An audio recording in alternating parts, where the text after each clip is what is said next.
Right. So our topic was called Into the Hands of a Woman. And that was in Judges. Thank you. It's Judges 4 and 9, but I'm going to read a little bit ahead. Read ahead.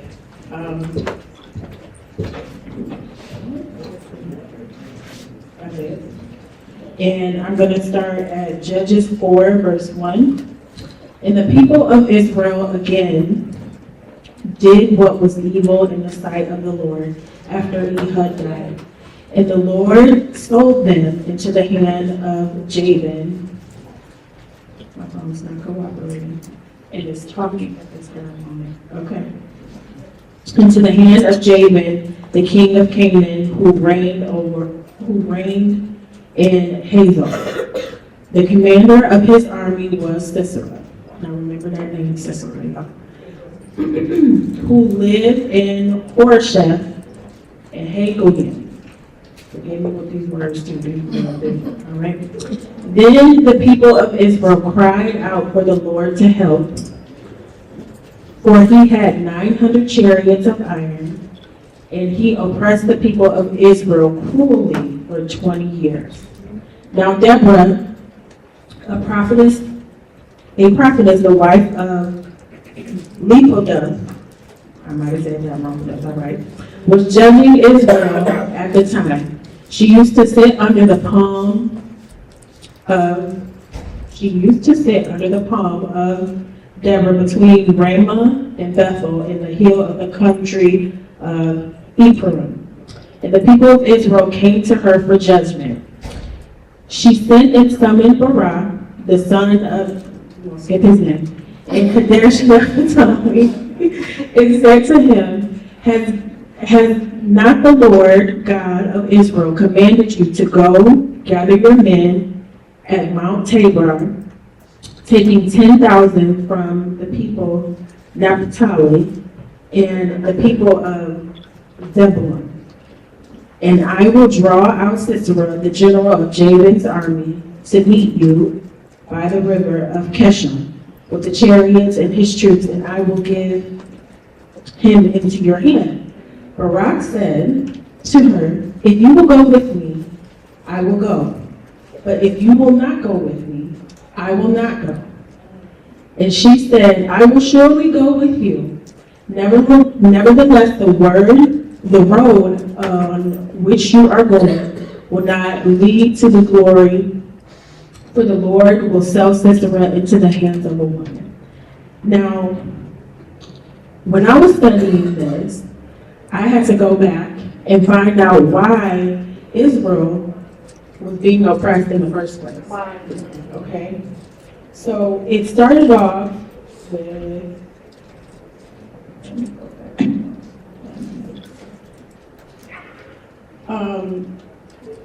there are multiple accounts of the children of Israel are caught in cycles of oppression and bondage for their disobedience, okay? They broke their covenant with God. So God decided, like, hey, yo, y'all gonna be oppressed for quite some time because y'all being disobedient. And you can find more of that in Exodus 10 or 34, 10 to 17. So because they were being disobedient, they needed to be judged. Now in comes Deborah. Now, Deborah is very unique. She is the only female judge that is mentioned in the Bible. The only female one. And she was a prophet, so she had her ear to God. She was listening. God was speaking to her, dropping tea, like I like to say. He was giving her all the information. And she was respected.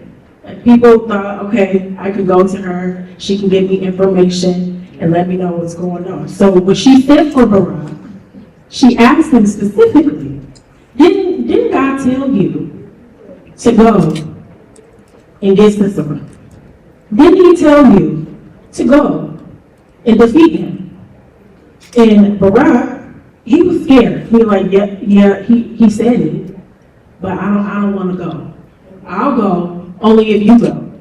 Now, I'm going to give an example just from me. Have you ever been in a situation where God said, okay, I want you to do this, but you said, Yep, it's a no for me.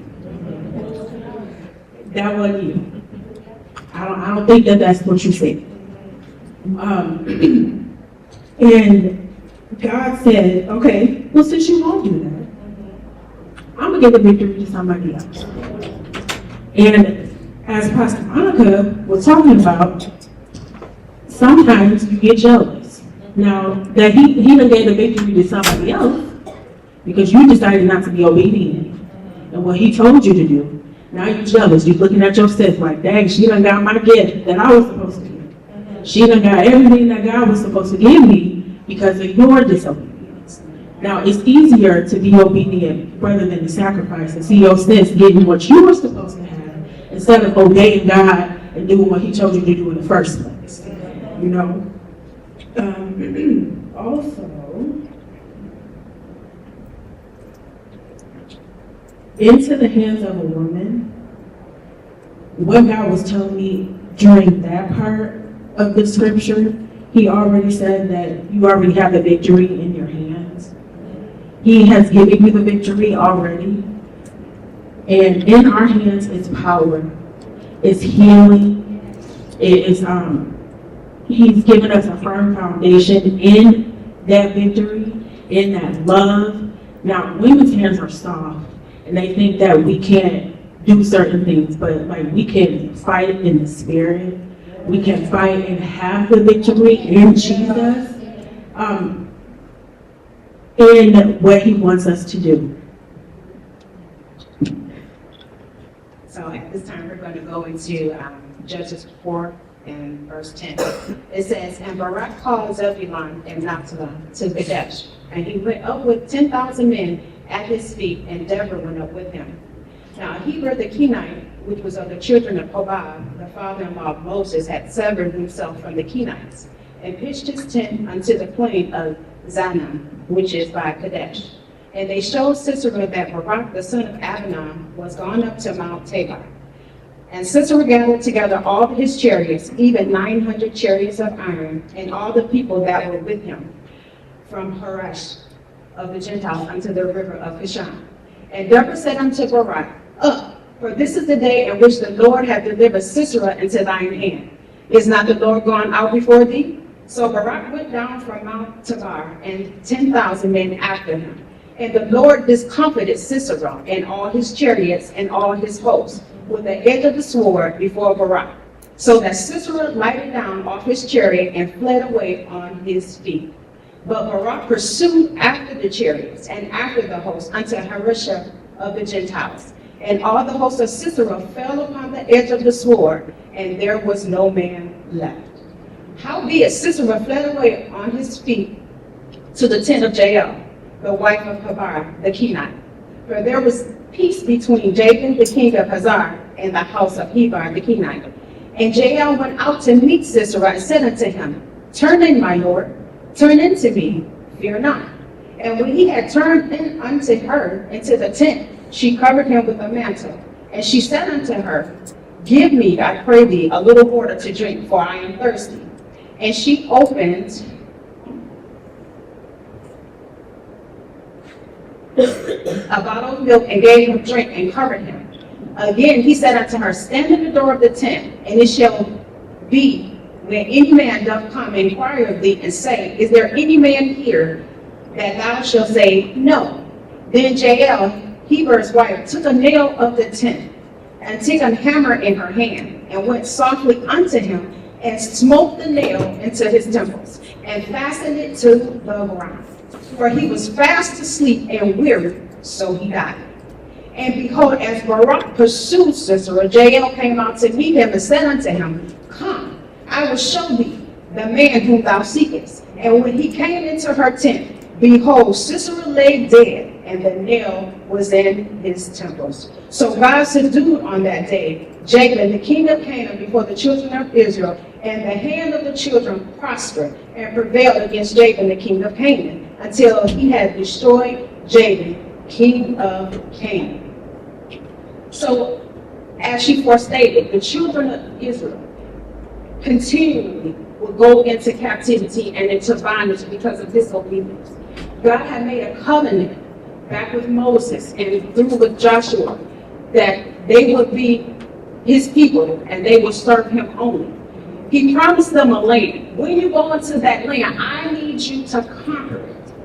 Leave nothing there. I need you to slay whatever living thing is there, and it will be yours. But after Caleb and Simeon, they had they made a pact. Not Caleb. I can't think of the other gentleman's name, but don't forgive me. So what they did was they went in to conquer the land. They were obedient unto God. We said, okay, this is the land that God promised to me. So I need you to go and conquer this land with me. And then I will go to the same land that God had promised you, and we're going to conquer it. And they were obedient unto that. But then after that, people began to go into their own way.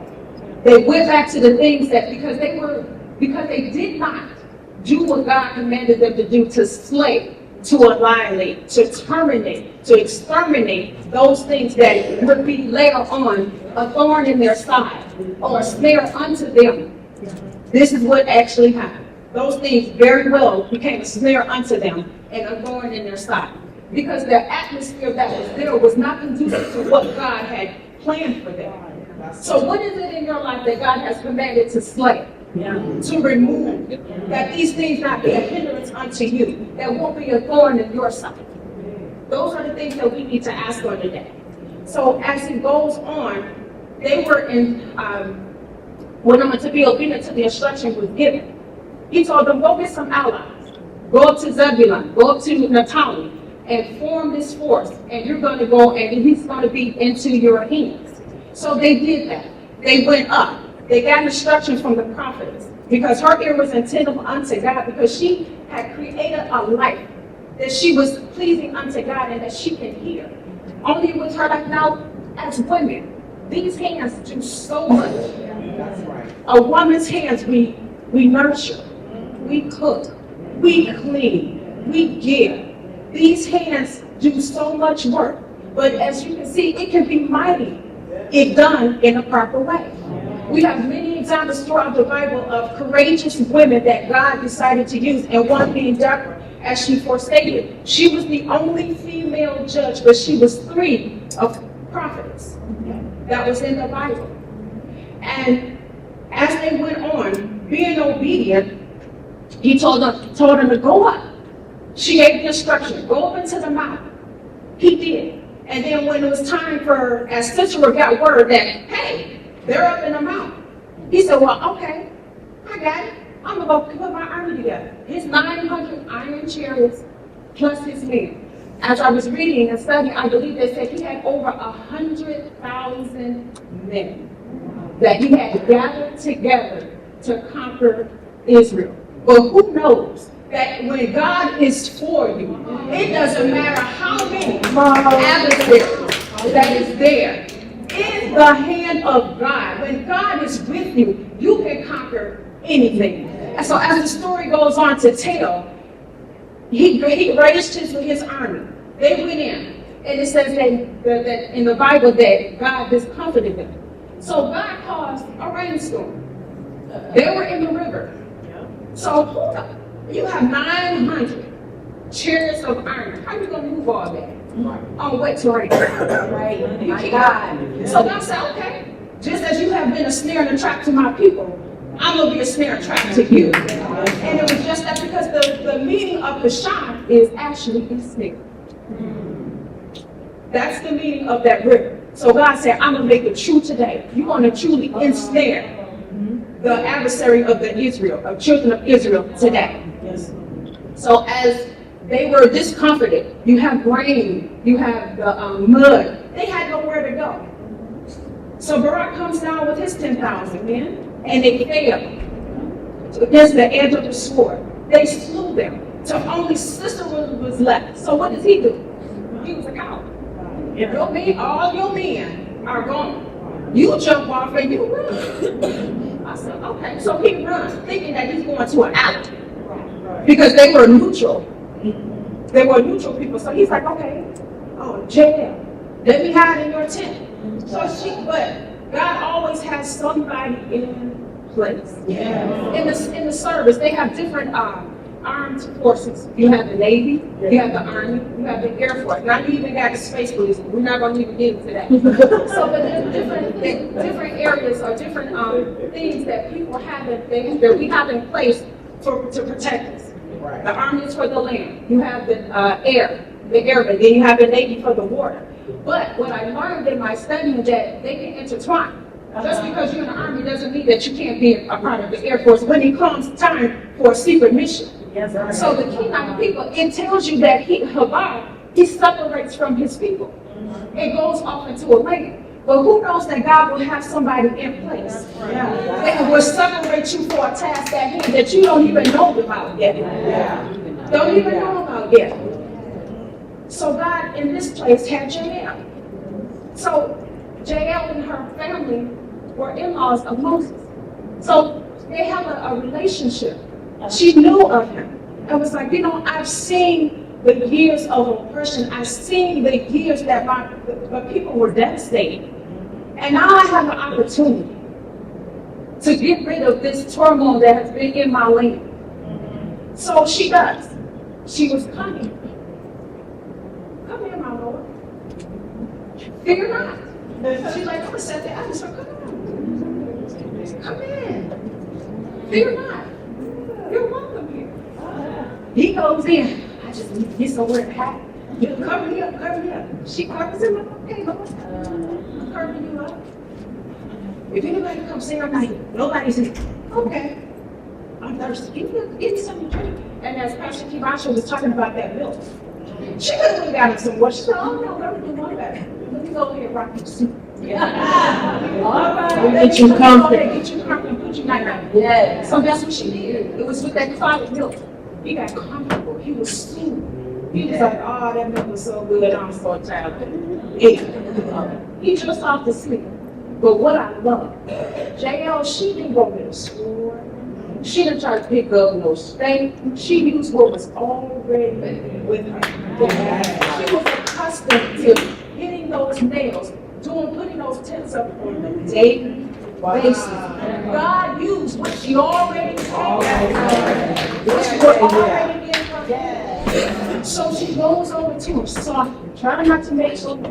Yes. All right, he's already fishing. He's dead and laying down. All right. Takes his spade and his hammer, and it doesn't say she repeatedly hit him once. That was some strength in that one look. She made it count. Because she don't care if I don't get this right. This joker get up, I'm done. It's going to be either me and him, so it's going to be him today. So she made it count to where it fastened in the earth. She knew. God gave her that strength to take out that issue, but she was on assignment. She didn't realize how many of us has God separated from what was customary to us for a specific task. You're like, God, why did you move me? That was my friend. That was my, because I have need of you. God is calling all of us because He has need of us. We all have been gifted with different things. I think of the service. Now, in the Army, they have privates, private first class, private second class, specialists, so forth and so on. They have different rankings. And if you're not careful, if you don't know who God has made you to be, you'll think, oh, I'm just a private, I don't know. Or I'm a private first class, I don't matter, because I'm not a specialist, I'm not a commander, I'm not a colonel. But each and every role plays a great part. One of the tasks that the privates are given is they have to do night duty. So two have to patrol the barracks to look out for enemies. Who has God called to be there at the midnight hour, to be up, to pray, to parole, to make sure that the enemy has no way in? Yes. When you get woke up at 3 o'clock in the morning, now listen, that's God's favorite time to wake me. Like, Jesus, I'm talking God. I got no words. I promise you, eyes wide open, like, look at the clock, 290, 298, 258. All right, Lord. But he has me going, intercede. When you give God a yes, you don't know what all that yes is too. Sometimes, he may just comfort us, and you want to sleep, but somebody's so me, because he will give me names I have never heard of. Pray for Daniel Martin.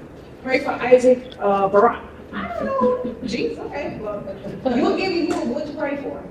And I do. He's given me assignments. Pray for this family for 30 days. My God. Yeah. There are many here that God is trying to set you in a place where you can work in His kingdom. It may not be the same thing. You may not be a general. You may not be a commander. That's not to say that you cannot be elevated to that. But at this point, He wants you to get the basic training. Because when you're in basic training, you can't be a part of everything. You are set aside, set apart, and you're just going over these same drills. Because He's trying to set the foundation so you are aware of what it is that you're going to be responsible for. I can't have you be a commander if you don't have a foundation. You need to know what the private is responsible for. So let me have you do that first. Be that private. Be that private first class, second class specialist. Then move on up the ranks. Because it's what he's with him is you're well able.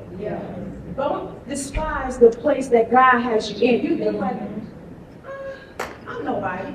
I'm just here. No, God has you here for a purpose. He has a plan for your life. Anytime you have breath, it's for a purpose. It's not just by happenstance. He has an assignment for you to fulfill. And if you're like, God, all I'm doing is all I do is I'm a greeter. You don't know what your smile, when you open that door and say, that can set that person's whole day. You don't know what they went through to get to them. They done fought with their husband all night because he done came home at 2 o'clock and you like, blah, blah, blah, blah, blah, blah, the kids. You like, you know what, I'm just going to make my way to the house of the Lord. God, when I come down, I just need you to speak to me. And they have all of that weight. And then they see your face. A smile, a warm hug. You don't know what that does for a person. You think a person, oh, that's no big thing, it's just a hug. But it makes the world to that person that receives it. Because they feel the love of God just by your embracing it in your smile. Those things matter. You may think it's small, but it's great unto God because guess what? You are pouring out my love to my people. From me, you're being my vessel. You're being my hands and feet wherever I placed you. So never despise what God is using you for. It's preparing you. It's preparing you. And I look at JL. Now she was just a wife. She was a woman that didn't hold the high ranking. But we know of her because of the great people with God she did. She took down a sister who had ravaged the children of Israel for years, to where they made a song for her devil. And they sing this song. That's how we know who J.L. is. We want God to know who we are. That's right. We want God to know who we are. And I think about the different things because as women, we have so many different strengths that God has given us to do the various things that we do. But if used in a wrong context, either you can build up or you can tear down. You have many instances in the Bible where you have Delilah. She took down a citizen. So there's power in a woman. Wielded in the wrong way, it can be detrimental. But if you use it in the proper way, it can build and give life in so many different ways. As sisters, we have to, I think they were someone was speaking about it earlier. We have to learn to love one another. We're not in competition with one another. We're not opposed to one another. We are together as God created us to be. If she can encourage me, Keisha, we can do this. I'm like, I don't know. Yes, we can. Come on. I tell you, she encouraged me a whole lot. I was up here, people kept saying that Janisha kind of said, okay, I want you to speak. She voluntold me that I was speaking. And I was like, oh, no, that's not, Jesus didn't say that. And she said, yeah, no, You need to be up here because someone needs to see the work that God's doing in you. And when she said that, Pastor Monica said that you can be a lifeline to somebody. You can draw out the wrath to save someone. Now, I'm up here only because I said yes to God. And I said, God, I don't know what else you want me to do, but I said yes. And here I am. I know I didn't say much, but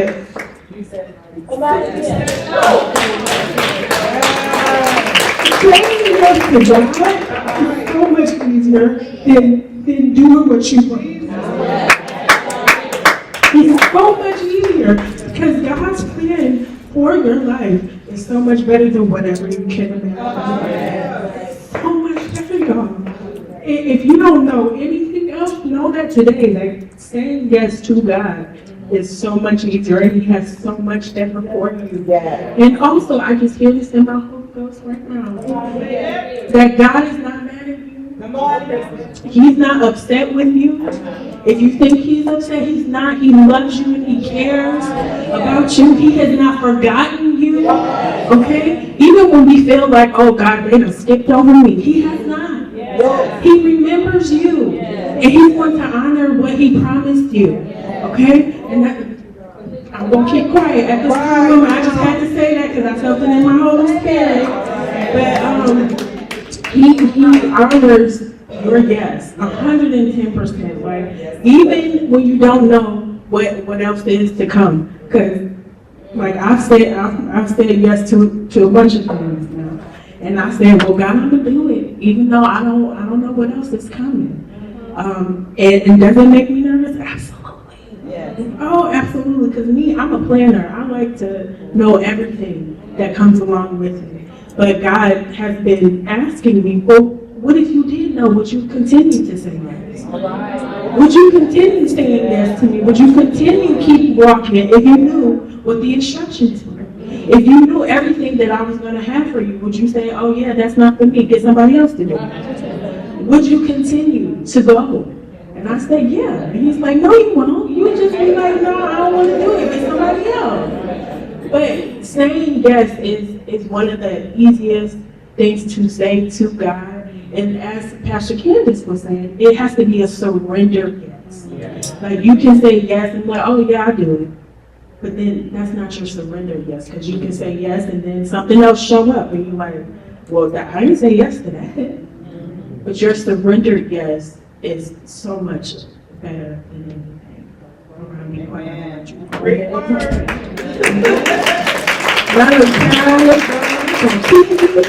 It record and Lord, Jesus, tears, everything. Lord, help me today.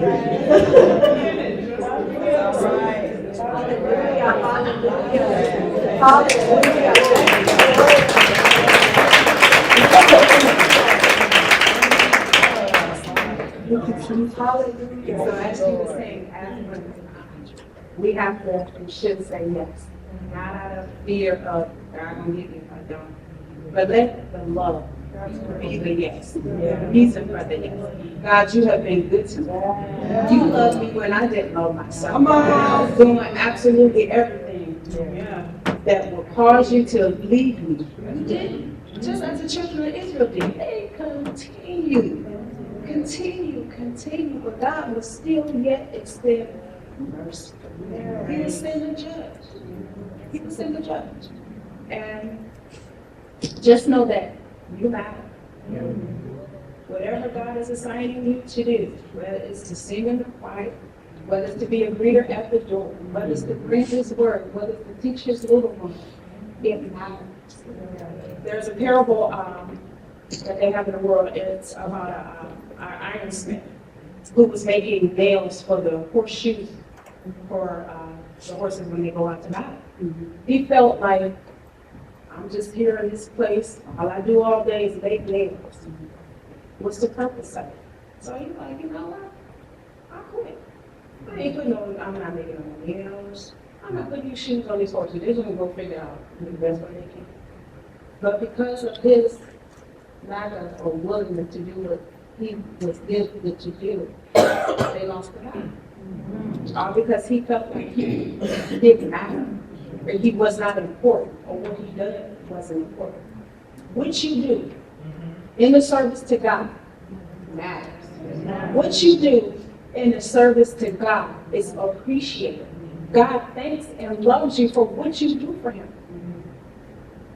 It's no small feat. He just wants you to be obedient. I just need that yes.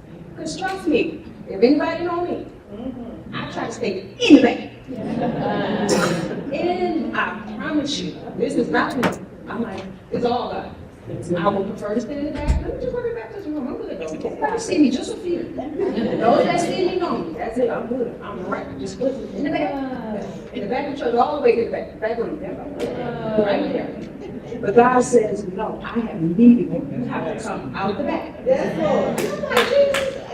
Yeah. You got one up there, you got it's all there. Well, that's what I said. I'm just being honest. I said, you got so many others. He's like, no, but I have needed you. There's something that you have to do. And trust me, I said no for a long time. I would kind of tiptoe, do halfway, yes, okay. He's like, that ain't what I'm talking about. I need a whole yes. And it was just recently before I gave a full and complete yes. Because I was looking at me. I'm nobody special. I'm not this. I'm not that. He said, but yes, you are, because I created you. I purposed you. I breathe life into you for a purpose. You have something. You're here for a purpose. And I would tell God, like, God, I can't get up there and speak to nobody. I'm up here stumbling, words getting lost. I'm like, Jesus paid his life before God. He's like, I know all that, but come on. I just need you to do it. And and one thing I had allowed fear to grip me to the point where I was doing church announcements at my prior church. I felt like every Sunday, I literally had to read like 5 lines. I'm sitting there sweating, really about to pass out, trying to tell about the church picnic.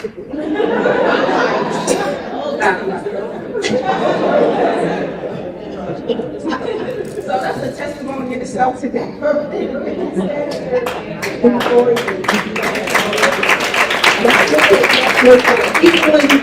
He said, you okay? You make me scared. But there's a difference between scared and fear. He doesn't say the spirit of scared. He says the spirit of fear. Fear is a state of being. It's a mindset. You can be fearful and you will freeze. You will be evaporated. I'm like, oh. Scared, if somebody jumps, like, look. Right. It's a response. That's good. Scared is a reaction. You can do it. God said, you can be scared. I just need you to still move. Move forward. Advance forward. So I'm like, yes, scared, but I'm doing it. So whatever God is asking me to do, whether like with Barack, he was like, I'll go if you go. Like, all right, Larissa, we got this? Yeah. Okay, we're going to do it. We're going to do it together. We're going to do it together. Like, seriously, when we saw people standing up here together, I was like, we're going to stand up there together. We're going to stand up there together, so I'm not up there by myself. We're going to be together. Even if I'm scared, I'm going to be up here with you together, because we're going to do it together. We're doing it together. That's all I'm saying. Yes. So this is what that yes looks like, and this is what God wants from us. And just a yes, a wholehearted yes, because He's already proven Himself unto us to be faithful, to be kind, to be gracious, to be loving. Yes. Any day we open up our eyes, He's gifted us mercy. So He's already proven His love for us. He sent His only begotten Son. So all He's asking is a small thing of us. Just as Jesus gave His life. He's asking the same one. I just need your time. I need a yes. Whether it's to encourage your sister, call and check on her. Like, okay. Send her a text message. And sometimes you don't know. I'm talking about 3 months. Send her a text message. Just think about it. Blah, blah, blah, blah. And they're like, you know what, I needed that right at that moment because I was going through so much. And just, you know, just that encouragement did a world of good. And sometimes that's all it is. We think in our mind, it's this great thing that God is asking us to do. And it could be simply send a text message. That's right.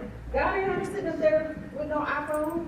Let me send, no, you're gonna say, hey, can you send my sister, Bria a message from me? Won't tell her she can do it. Okay. And sometimes that's all it is. Sometimes it may be this, sometimes it may be next. But whatever it is, God is just asking for yes. Amen. So, have a wonderful day.